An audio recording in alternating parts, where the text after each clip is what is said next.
I'll show you now how to read PDF file with voice reader.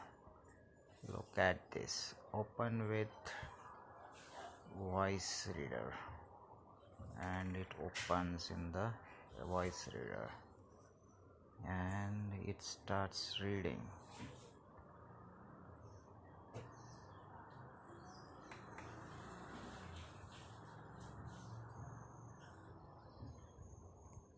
Dear parent, greetings.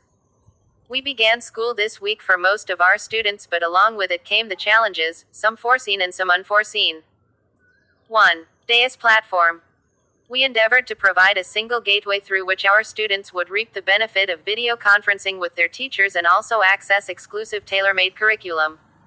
This was planned through the launch of our in-house learning management system, DAIS.